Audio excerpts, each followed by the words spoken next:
We go over here to our Seattle Storm, who are beginning a new era in their franchise history. No Sue Bird, no Breonna Stewart, and a essentially completely new look roster. Um, and in the season opener, it wasn't the greatest thing in the world. Our Storm would drop that one by a score of 105-64. That 41-point differential is the biggest loss in franchise history. This one was just a struggle throughout essentially the course of the game. Things started off well, and then in the second quarter, everything kind of just went downhill. Our player of the game, shooting guard Jewel Lloyd. Lloyd, 22 points, 4 rebounds, 3 assists, 1 steal, and 2 blocks on the day. And even Jewel's game relatively wasn't that great. We look to our photo of the game here by Mathew Bermudez, who was on site for us. You've got Jewel Lloyd and former University of Washington alum Kelsey Plum in the bottom of the photo there, while Sue Bird was in attendance in the front row. I just thought, to have Sue there was pretty cool. Watching her former teammate, not the best result to watch though. Looking at this game, it was tough. It was a tough one. The expectations were low for the Storm team already going into the season. That makes a ton of sense. There are a bunch of players who are relatively unproven and a bunch of younger players and rookies on this roster. And the expectations are low. The expectations are this is going to be a team that fights for one of the bottom 3 picks in all of the draft the next year. So that makes a ton of sense. But in the first quarter, this team fought pretty well and kept pace with the Aces. Yvonne Turner, starting at point guard, a 4-year WNBA veteran, was pushing the pace pretty well. Mercedes Russell, returning off of playing essentially no games last year, was able to get in the paint pretty well and produce some offense. And Seattle's active defense was able to keep them in it for the first 15 minutes. After the first 15 minutes, though, it wasn't quite the same. Las Vegas was able to dominate the paint. Seattle's paint presence was nearly non-existent, both on offense and defense, whether protecting the rim or trying to get to the rim. And ultimately, it hurt them because they were able to dominate inside. Las Vegas didn't really have to do much from the perimeter, even though they can, because they were able to get so much in the paint.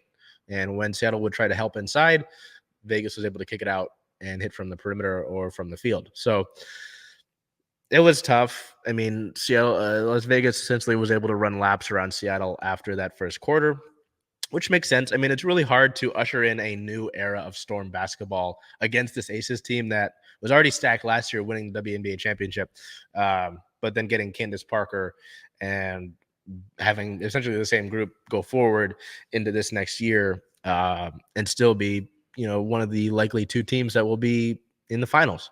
So it was a tough one. There's still a lot that I think, the fight that was shown and some of the flashes that were shown in this game were positive. And I really think that they could help the Storm win some games this season. But yeah, it's a tough stretch considering that you start the season off against the Aces. All 3 of these first few games are at home, thankfully, which is nice. Excuse me. But the next game is against Dallas, and Dallas is still a good roster despite kind of some retooling. And then the Liberty, who are one of the 2 major super teams in this league. So 2 of your first 3 games are against the 2 major super teams in the league, while you're trying to usher some of these rookies and some of these younger players in and trying to get some chemistry built outside of a limited preseason. So it's a tough way to usher in a new era. And I would like to ask that, we give this team some grace, because it's a very different look. This is, now an era where outside of the first few years when the franchise was beginning, now there will be no more Sue Bird. She's been such a constant for this team. There's no Breonna Stewart, who's been around for a long time. Jewel Lloyd is trying to hold down the fort. But there's still some flashes here. Number 9 overall pick Jordan Horston had some solid moments, was able to fill different parts of the stat sheet, and as the game went along, looked more comfortable. But she's still a rookie, and this is a tough matchup. At times they had her against Asia Wilson, who's one of the top 2 best players in all of the WNBA. It's tough to throw most of this roster into the fire like this.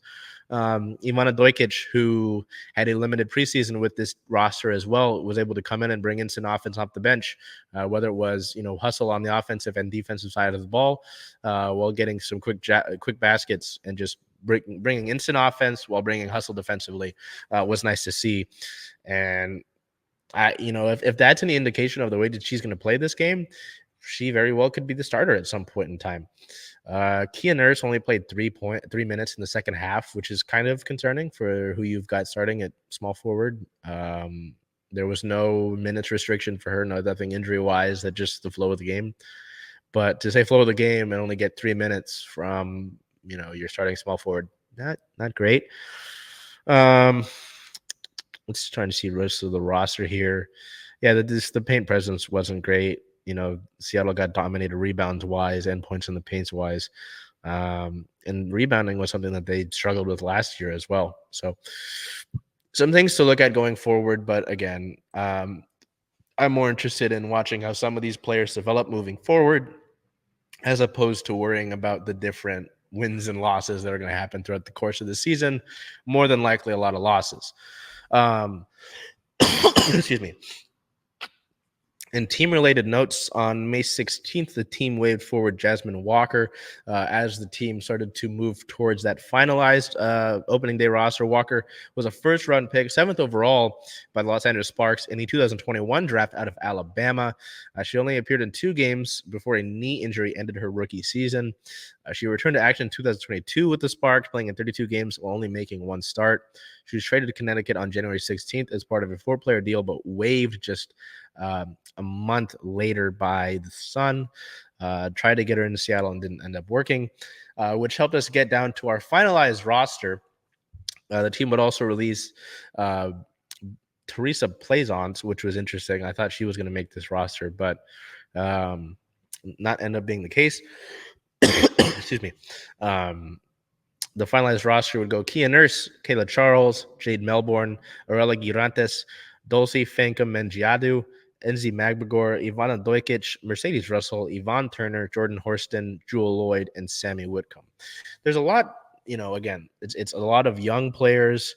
There's not the only players here that are over 5 years of experience are all the players who have had the most ties to Seattle, and Mercedes Russell, Jewel Lloyd, and Sammy Whitcomb. Everybody else is under 4 years of experience, most of them under 3.